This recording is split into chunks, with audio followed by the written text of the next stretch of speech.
Schools. We end our conversation each Sunday with a segment that we call Right On, where we're encouraged by people who do things that they should do in this world, because there's a lot of news. Yeah.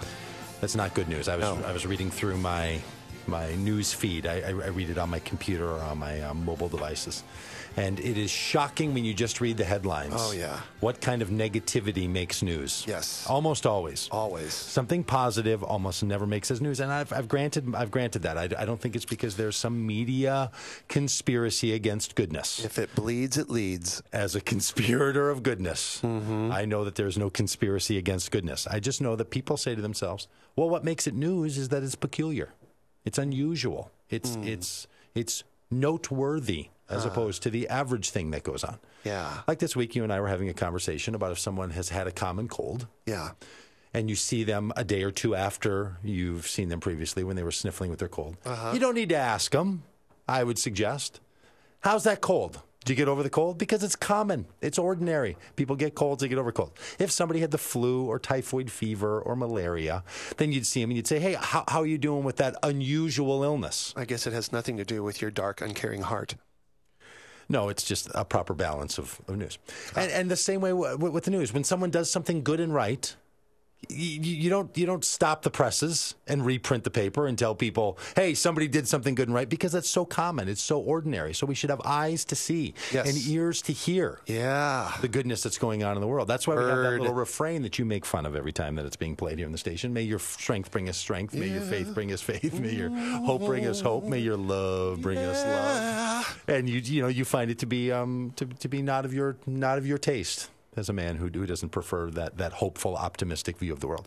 Well, you were totally mislabeling me. Some of us do, and we want to tell those stories of the goodness. Yes. And so I thought, coming out of Steve Knight's pointing us to the nonprofit sector, we would give the right on to people who've said, you know what I want to do? What? I want to be a job creator in this world. Yes. I want to make jobs for more people. I want to help people get out of the doldrums they find themselves in, so they've got money in their pocket to visit their friend in the hospital. There you go. I want to help somebody rise above. Yes. And they want to do that through the goodness that comes through starting an organization where reaping profits for other people who didn't do anything is not part of the equation. That's right. Now, I own a for-profit business. I got nothing against for-profit business. I'm a job creator. Hey, no problem. At the for-profit end.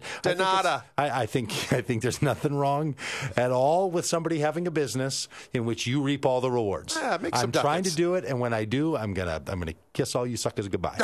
So I have no restraints, no holdbacks, no dog talking on for-profits. No.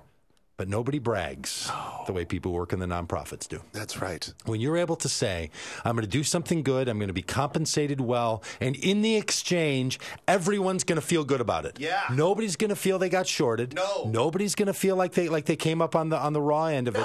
No. Nobody's going to feel like somebody else was pulling the strings of power. That instead, everybody in the system says, hey, right on. Yes. That's good that happened. Now, look, just because you're a nonprofit doesn't mean that happens. I'm not granting that to every nonprofit. No. I've been involved with some nonprofits. I've helped run some nonprofits where I don't think that was what was going on. I think there was some shenanigans and funny business going on all over the world. But in the times and places when people put together organizations, they put together efforts, they put together goodness that helps everybody in the system, I think we should say to ourselves, right on. Yes. Good for you. Way to do the thing that we think brings goodness to all of us. Yeah. And sometimes what we need to do is just pull back a little bit to see the big picture and say to ourselves, you know what? Reaping profits is not all that there is in this world. Yeah. So I have friends that have gone to work for all kinds of efforts, all kinds of organizations, all kinds of conspiracies of goodness, because they've said, I know I'm going to make a little less money. I know that in the end I could have more if I were dipping into that pool over there. But you know what I'm going to do? I'm going to do something that I think brings goodness to everyone involved. Yes. And when people do that, right on. Good. Did I step on it? I think you've overstepped. I think you've overstepped your enthusiasm. Have I? Turned it into sheer mockery. At this point, this is the sweetest moment of the show. This is where we set aside all of the snark, all of the sarcasm. This is where we just focus on the people who do the right, good thing. This is where we take off the mask. Yeah. of radio persona.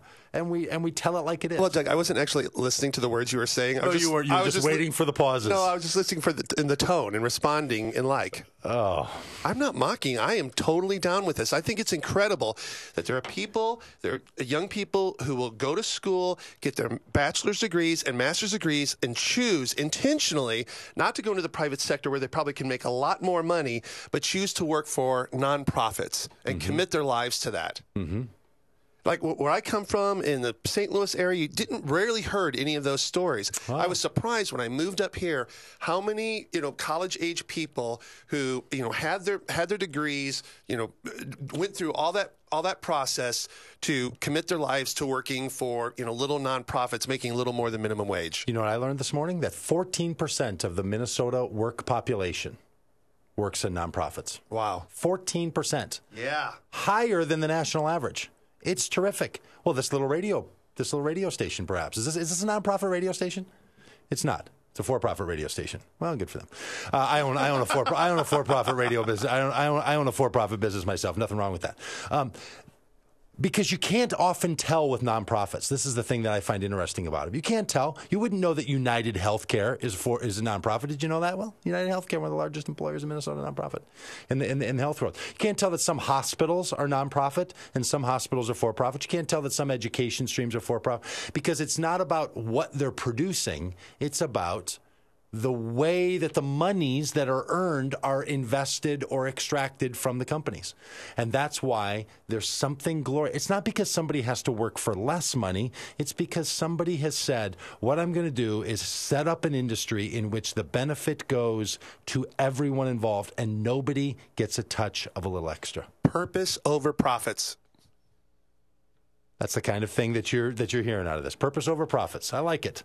That people have a reason for the season. Yes. They have a reason for living. So people who have done that, people who have given themselves to good projects, people who have given themselves to good work, people who have given themselves to good life, right on. Right on. Radio. Good for you. Yes. Because not only are you doing something important, but you're not the little brother. You're the third largest industry in Minnesota. I bet you're even second largest.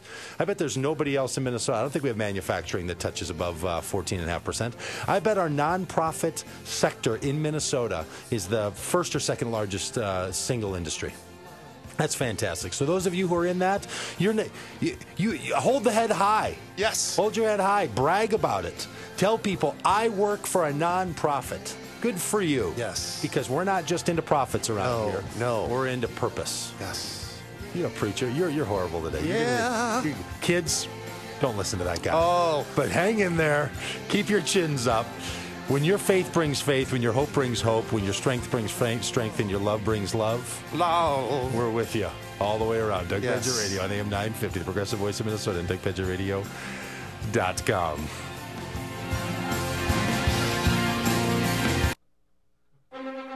Hard-hitting interviews, news-making guests, and incisive analysis. It's on Meet the